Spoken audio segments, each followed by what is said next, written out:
प्यारे दोस्तों, बहुत बहुत स्वागत है आपका अपने चैनल यूजीसी नेट साहित्य दर्पण में। तो जैसा कि पता है कि इस चैनल के माध्यम से मेंटी नेट जेआरएफ से टीजीटी पीजी की तैयारी करते हैं। फ्रेंड्स, आज की क्लास में विशेषतर मैंने यूजीसी नेट के अकॉर्डिंग जो कि हमारी इकाई 5 में लगा हुआ टॉपिक है उसी को मैंने लिया है। ठीक है, तो चलिए देख लेते हैं कुछ इंपॉर्टेंट तथ्य जो कि आपकी परीक्षा के दृष्टिकोण से बड़ा महत्वपूर्ण है ना। कौन कौन सी कविताएं हैं जिसका अध्ययन आपको करना है। साथ ही साथ ये भी देख लेते हैं कि ये कविताएं किसमें संकलित है और वो कौन सी कविताएं हैं जिसका प्रकाशन वर्ष आप यहाँ से ऑथेंटिक देख सकते हैं। किसका प्रकाशन वर्ष क्या क्या किस पुस्तक में दिया रहता है उसका भी मैं जिक्र करूंगी। और कौन सी रचनाएं हैं महत्वपूर्ण आपके परीक्षा के दृष्टिकोण से, तो चलिए उसका जिक्र कर लेते हैं, है ना। सबसे पहले हम देखते हैं कि रेवा तट आता है। अच्छा, जो लोग पहली बार वीडियो पर आए हैं चैनल को सब्सक्राइब कर लीजिएगा, साथ ही साथ बेल आइकन को प्रेस कर लीजिए ताकि मेरी सभी न्यू आने वाली वीडियो का नोटिफिकेशन आपको सबसे पहले प्राप्त हो। और बता दूं फ्रेंड्स कि यहाँ पर अ, इसके पीडीएफ भी प्रोवाइड कर दिए जाएंगे आपको।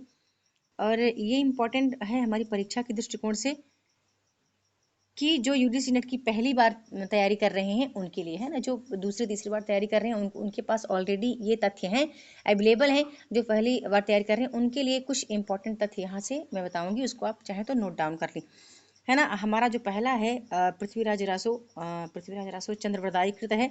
रेवा तट लगा हुआ है ना। रेवा तट लगा हुआ है और रेवा तट जो है वो 27वां समय है, ये इंपॉर्टेंट है। इसका जो विषय है रेवा तट का, तो वो पृथ्वीराज और मोहम्मद गौरी का युद्ध वर्णन है ना।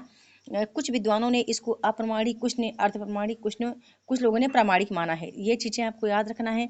आपको ये भी याद रखना है कि हजारी प्रसाद द्विवेदी ने इसको अर्ध प्रमाणिक मानते हुए, है ना, अर्ध प्रमाणिक मानते हुए और उसके कुछ अंश को ही, जैसे कि प्रारंभ का जो सुख सुखी संवाद आता है उसी का इन्होंने इसी को थोड़ा सा प्रमाणिक माना है, बाकी अर्ध प्रमाणिक ही मानते हैं। और इम्पॉर्टेंट है इसका कि आपको समय याद रखना। रेवा तट इम्पॉर्टेंट है कि इसमें किसका जिक्र किया गया है, आपको ये याद रखना है कि इसमें कितना कल्पनाओं का समावेश किया गया है ना। क्योंकि आपको पता है कि वो जो टाइम था, तो अभी इस टाइम जो मतलब आदिकाल के समय में ज़्यादा रचनाएं कल्पनाओं के आधार पर ही रची गई हैं।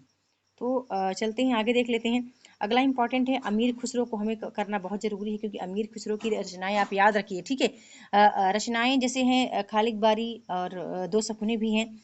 पहेलियाँ और मुकरियों का जिक्र तो हमारे पाठ्यक्रम में ऑलरेडी है ना। तो आपको इसकी पंक्तियाँ पढ़ लेनी है।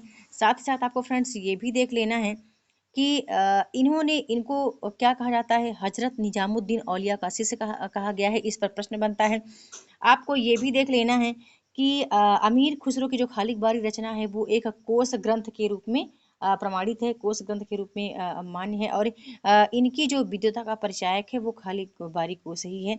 एक चीज और देखना कि इनको हिंदी में मनोरंजक साहित्य के लिए सदैव याद किया जाता है, क्योंकि मनोरंजक साहित्य की जो रचना की है तो पहले पहल इन्होंने ही की है, अमीर खुसरो ने, है ना। अब इनकी पंक्तियां आपको पढ़नी है। ठीक है, आगे चलते हैं, विद्यापति को देख लेते हैं। विद्यापति पदावली आपके लिए इंपॉर्टेंट है।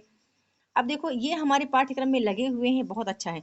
लेकिन फ्रेंड्स साथ ही साथ आपको ये भी देखते चले जाना है कि कौन सी रचनाएं इनकी किन्होंने इनको क्या माना है, कौन को श्रृंगारिक मानते हैं, कौन भक्ति कवि मानते हैं, ये चीजें आप देख लेना विद्यापति के संबंध में। साथ ही साथ आप देखना कि इनकी जो रचनाएं हैं 14 रचनाएं हैं तो किस किस भाषाओं में है ना, या कौन सी रचना मैथिली भाषा में है, कौन सी संस्कृत भाषा में है, ये चीजें आप जरूर देख लेना।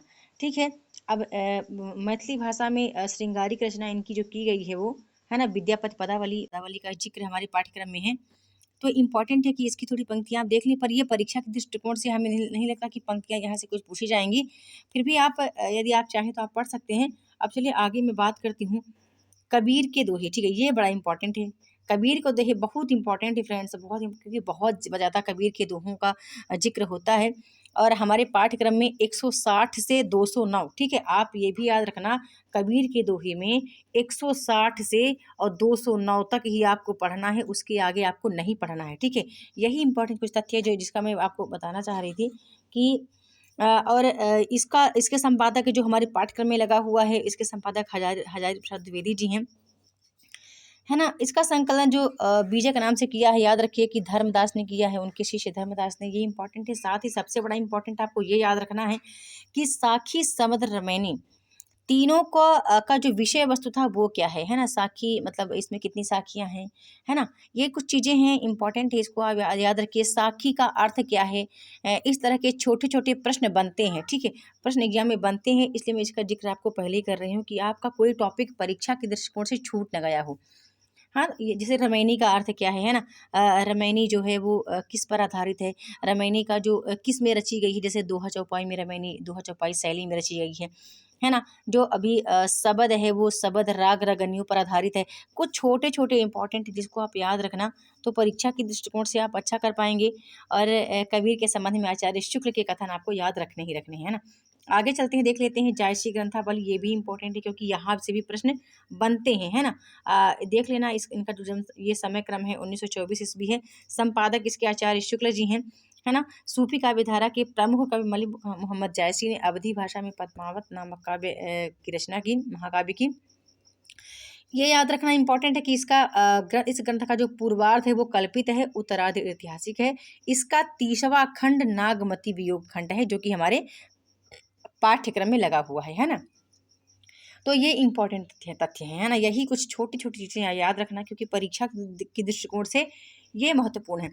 और भ्रमर गीत सार फ्रेंड्स बड़ा इंपॉर्टेंट है ना, ये बहुत महत्वपूर्ण है क्योंकि जो इंपॉर्टेंट है उसी का जिक्र मैं कर रही हूँ, ना कि मैं सभी को आपके समक्ष प्रस्तुत करूँगी।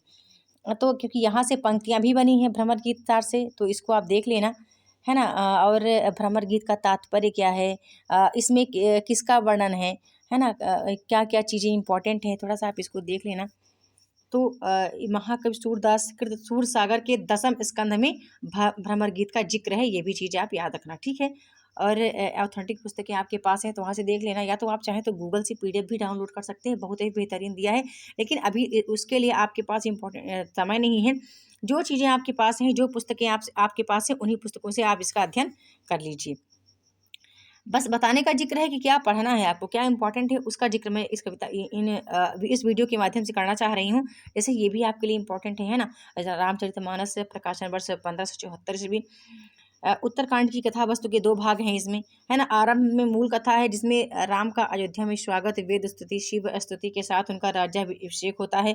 और उत्तरकांड के अंतिम भाग का हिंदी साहित्य में विशेष स्थान है क्योंकि इसमें तुलसी का भक्ति ज्ञान संबंधित ज्ञान चिंतन विस्तार आदि की अभिव्यक्ति हमें देखने को मिलती हैं, है ना। आगे देख लेते हैं, अगला हमारा जो है बिहारी सतसई, ये भी इंपॉर्टेंट है क्योंकि बिहारी सतसई आपको पता है इसके संपादक जगन्नाथ दास रत्नाकर जी हैं।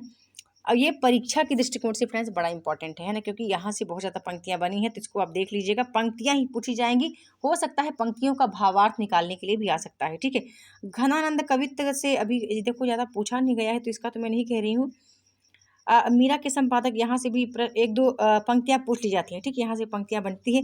अब हमारे लिए बड़ा इंपॉर्टेंट है प्री प्रवास को करना, है ना। प्री प्रवास की पंक्तियाँ परीक्षा में पूछी जाती हैं। प्री प्रवास कितने सर्गों में विभक्त है, ये बड़ा इंपॉर्टेंट है आपके लिए, है ना। 17 सर्गों में, और खड़ी बोली का प्रथम महाकाव्य माना गया है। इसके कुछ सर्गों का हो सके तो आप टॉपिक याद रखें, है ना। यदि नहीं आता तो आप मुझे कमेंट करके बताइएगा, तो इसका सर्ग मैं डाउनलोड करके इसका पीडीएफ में डाल दूंगी, कहाँ, टेलीग्राम पर, है ना। जो लोग टेलीग्राम पर ऐड हैं उनके पास काफ़ी तथ्य अवेलेबल है मेरे, तो आप बता देना मुझे, ठीक है। भारत भारती करना इंपॉर्टेंट है। अब भारत भारती का कौन सा सर्ग हमारे पाठ्यक्रम में है, 9वां सर्ग है ना। 1931 ईस्वी प्रकाशन वर्ष है। मैथिली शरण गुप्त कृत है। भारत भारती के 3 खंड को आप याद रखें, अतीत वर्तमान भविष्य, है ना। ये चीज़ें आप याद रखें क्योंकि परीक्षा के दृष्टिकोण से ये महत्वपूर्ण है। पंक्तियाँ भी आप चाहें तो पढ़ लें। फिर हमारे लिए आंसू भी करना इंपॉर्टेंट है क्योंकि आंसू से पंक्तियाँ बनती हैं, है ना। आंसू से पंक्तियाँ 1925 में, साथ ही साथ कामायनी भी करना है। श्रद्धा लज्जा इला सर्ग, यहाँ से आप इसकी पंक्तियाँ पढ़ लेते हैं तो बड़ा ही अच्छा है। 1935 ईस्वी का प्रकाशन वर्ष है। जयशंकर प्रसाद कृत है। कामायनी इंपॉर्टेंट भी है आपके लिए करना।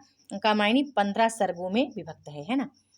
देखो कहीं कहीं कामायनी का 1936 भी आता है, ठीक है, कहीं कहीं 1936 आता है, कहीं कहीं 35 आता है, ठीक है, आप देख लेना। आगे देखो ये भी इंपॉर्टेंट है, ठीक है। यहाँ पर कौन सा इंपॉर्टेंट है, सरोज स्मृति को पढ़ना, राम की शक्ति पूजा को, कुकुरमुत्ता को, है ना। ये तीनों इंपॉर्टेंट हैं ये निराला जी की रचनाओं में। और बाकी यहाँ देखो सब कुछ इसका प्रकाशन वर्ष आप बड़े ध्यान से आप चाहे तो देख लो, मैं वीडियो को थोड़ा सा पॉज भी कर देती हूँ, आप प्रकाशन वर्ष थोड़ा इसका अच्छे से देख लेना, किसका क्या दिया है है ना, कौन सी रचना किसमें संकलित है, ये बड़ा इंपॉर्टेंट है आपके लिए, है ना। इसका पीडीएफ ऑलरेडी मैंने टेलीग्राम पर दिया है, लेकिन इसका एक बार फिर से मैं जिक्र कर रही हूँ कि आप कहीं भूल न गए हो क्या कैसा है। जिस सरोज स्मृति और राम की शक्ति पूजा जो है वो अनामिका में संकलित है ना। जूही की कली परिमल में संकलित है। तो देख लेना आप, है ना। आगे चलते हैं अगले रचना की ओर। जैसे ये भी इम्पोर्टेंट है, हाँ। इनकी रचना किसमें संकलित है, यहाँ प्रकाशन वर्ष आप देख लेना, मैं बार बार जिक्र नहीं कर रही हूँ। सुमित्रा नंदन पंत कृत है ये। और जैसे कि हम देखते हैं कि जो प्रथम रस में है ना, प्रथम रस में वो वीणा में संकलित है, परिवर्तन पल्लव में है, और द्रुत झरो जगत के जीर्ण पत्र युगांत में संकलित है ना। इसका संकलन आप जरूर याद रखें, क्योंकि ये परीक्षा की दृष्टि से इम्पोर्टेंट है, और ये भी बड़ा इंपॉर्टेंट है ना। बीन भी हूँ मैं तुम्हारी रागनी भी हूँ, और 1935 प्रकाशन वर्ष। नीर भरी दुख की बदली, है ना। अब कुछ टॉपिक छोड़ दूँ तो समझ जाना, बाकी कि मैं नीर भरी दुख की बदली मैम ने क्यों नहीं कहा, है ना। फिर विकल है प्राण मेरे, इनका प्रकाशन वर्ष आप देख लेना। किसमें संकलित है, तो ये नीरजा में संकलित है ना। ये पहला वाला जो है वो नीरजा में संकलित है। मैं नीर भरी दुख की बदली सांध्य गीत में संकलित है। फिर विकल है प्राण मेरे शांति गीत में, और यह दंदिर का दीप जो है वो दीप शिखा में संकलित है। इनके प्रकाशन वर्ष बताने लगूँ तो काफी बड़ी वीडियो हो जाएगी। नीरजा 34, सांध्य गीत 36 और दीप शिखा 42 में प्रकाशित हुई है। बाकी इनका प्रकाशन वर्ष यहाँ आप देख भी रहे हैं। आगे फिर देख लेते हैं, ये महादेव वर्मा कृत है ना। ये भी इंपॉर्टेंट है फ्रेंड्स, रसमरथी और उर्वशी दोनों ही इंपॉर्टेंट है ना। क्यों, क्योंकि इसका प्रकाशन वर्ष यहाँ आपको मिल गए। उर्वशी के जो कुछ इंपॉर्टेंट तथ्य कहने का आशय है कि इसके जो कुछ पात्र परिचय हैं उनको आप देख लेना। जैसे एक उर्वशी काव्य नाटक है और 5 अंकों में विभक्त है। रसमरथी 7 सर्गों में विभक्त है, ठीक है। ये 7 सर्गों में विभक्त है, और ये 5 अंकों में विभक्त है, तो ये भी आप देख लेना। आगे फिर देखते हैं, देखो यहाँ से भी प्रश्न बन रहे हैं, क्योंकि ये इनकी रचनाएं तो बहुत ही कमाल की हैं, है ना। बहुत कमाल की हैं नागार्जुन जी की। तो इनकी रचनाएं देख लेना, अकाल और उसके बाद देख लें।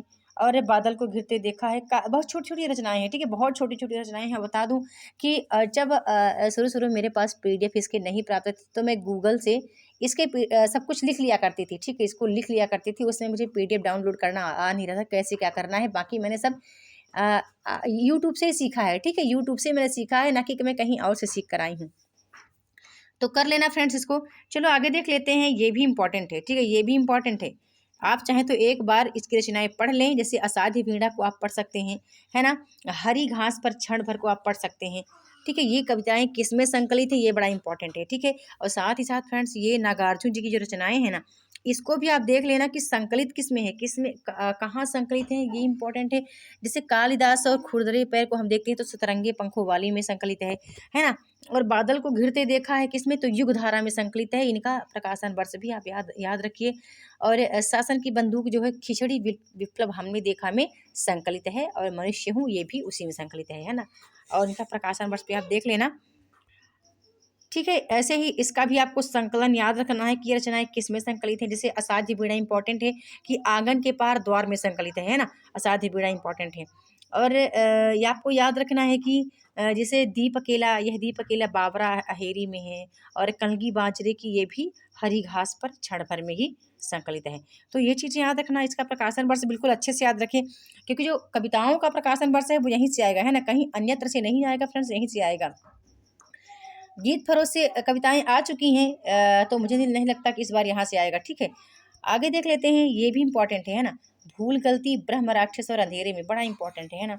मुक्ति बोध को करना आपके लिए बड़ा इंपॉर्टेंट है, क्योंकि इनकी जो रचना है अंधेरे में वो 8 खंडों में विभक्त है।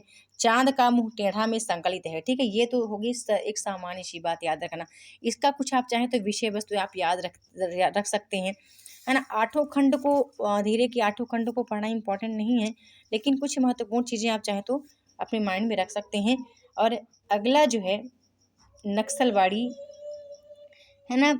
संसद से सड़क तक, मोचीराम, अकाल दर्शन, ये बड़ा धूमिल की रचनाएं हैं फ्रेंड्स। और धूमिल की रचनाओं का जिक्र ऑलरेडी हो चुका है नेट के एग्जाम में। तो इतनी देखो, जो जो इम्पोर्टेंट था पढ़ने के लिए उसका मैंने कह दिया कि कविताओं को आप पढ़ के रखें, क्योंकि हम हिंदी भाषी क्षेत्र से हैं, और साहित्य के यदि आप प्रेमी हैं तो कहीं ना कहीं आप भावार्थ उसका निकाल पाएंगे शब्दों को पढ़ करके ही, है ना। तो ये छोटी छोटी कविताएं हैं, कविताओं को एक बार पढ़ लें, इनको इग्नोर ना करें। तो क्योंकि प्रकाशन वर्ष याद रखना सामान्य सी बात है, ये रचना किसकी है याद रखना सामान्य सी बात है। यदि आप इसका थोड़ा सा विषय वस्तु देख लें, विषय वस्तु आप कैसे कर पाएंगे इसका पता, जब आप कविता को पढ़ेंगे, कविता को पढ़ने से ही आप समझ जाएंगे कि इस कविता में किसका जिक्र किया गया है ना, क्या भाव निकल कर आ रहा है। तो बस आज की वीडियो में इतना ही। जल्द मिलती हूँ अपने नेक्स्ट वीडियो में न्यू टॉपिक के साथ। तो आपको आज की क्लास कैसी लगी, लाइक और कमेंट के माध्यम से अपना फीडबैक अवश्य सेंड करें। वीडियो के साथ बने रहने के लिए बहुत बहुत धन्यवाद।